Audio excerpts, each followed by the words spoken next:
જય શ્રી કૃષ્ણ મિત્રો, હું ડોક્ટર ચંદ્રિકા સંચાન આયુર્વેદાથી આયુર્વેદા કન્સલ્ટન્ટ.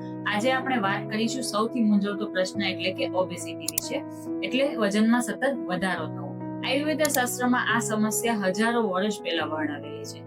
તો હવે આપણે ડિસ્કસ કરીશું કે આયુર્વેદ પ્રમાણે વજનમાં વધારો કઈ રીતે થાય છે. જ્યારે તમારે કફ દોષ અને મેદ ધાતુનું ઇમ્બેલેન્સ થાય છે ત્યારે તમારા શરીરમાં વજનમાં વધારો થાય છે, એટલે કે ઓબેસિટી થાય છે. હવે આપણે ડિસ્કસ કરીશું કે મેદ ધાતુ અને કફ દોષનું ઇમ્બેલેન્સ કઈ રીતે થાય છે. જ્યારે તમારી લાઇફસ્ટાઇલ અને તમારો ફૂડ હેબિટ ચેન્જ થાય છે, જેવી કે ઓઇલી ફૂડ વધારે ખાવું, જંક ફૂડ વધારે ખાવું, સ્પાઇસી ફૂડ વધારે ખાવું અને વધારે પડતું ઓવર ઇટિંગ કરવું, એમના કારણે તમારા કફ દોષનું ઇમ્બેલેન્સ થાય છે અને એમની ડાયરેક્ટ અફેક્ટ થાય છે તમારી મેદ ધાતુ એટલે કે ચરબી ઉપર, અને અનનેસેસરી ચરબીમાં વધારો થાય છે, એટલે તમારા વજનમાં વધારો થાય છે. હવે ઓબેસિટી થવાના લક્ષણો શું હોય છે? તમારા કમર અને પેટના ભાગે ચરબીમાં સતત વધારો થાય છે, તમને થાક લાગે છે, તમને પરસેવો વધારે વળે છે અને તમારા કામમાં કે કોઈ પણ વર્કમાં મન નથી લાગતું, તમારે વધારે પડતો હાફ ચડે છે, થોડું કામ કરવાથી થાકી જવાય છે અને આ હોર્મોનલ ઇમ્બેલેન્સ થાય છે. આ બધા લક્ષણો છે તમારી ઓબેસિટીના.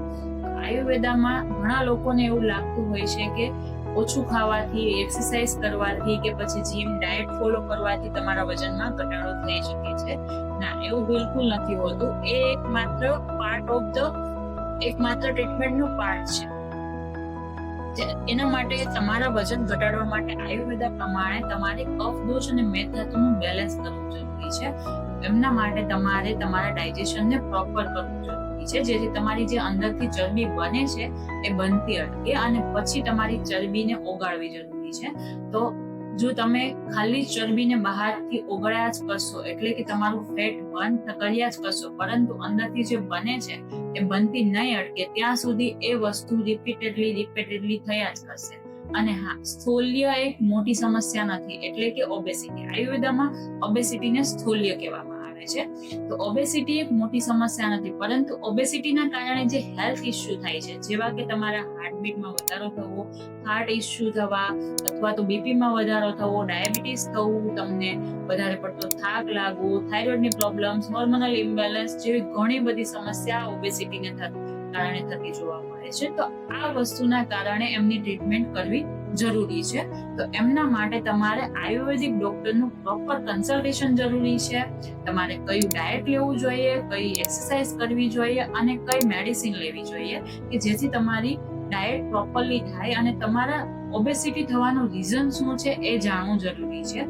અને એ જાણ્યા વગર તમે કોઈ પણ ડાયટ કે પછી એક્સરસાઇઝ કે પછી મેડિસિન ફોલો ના કરો. તમે કોઈ બી આયુર્વેદિક ડોક્ટરને કન્સલ્ટેશન કરીને, તમારી પ્રકૃતિ જાણીને, તમારા રીઝનને જાણીને, ઓબેસિટી થવાનું રીઝન શું છે એ જાણીને તમારા રીઝન ઉપર વર્ક કરવામાં આવે તો એમનો મૂળથી ઇલાજ થાય છે. તો તમે સિમ્પ્ટોમેટિક ટ્રીટમેન્ટ કરવાના બદલે જે રૂટ કોઝિસ છે એના ઉપર ફોકસ કરો, તો તમારા કોઈ પણ ડિઝીઝનું મૂળથી પરિણામ મળે છે. Thank you. ધન્યવાદ.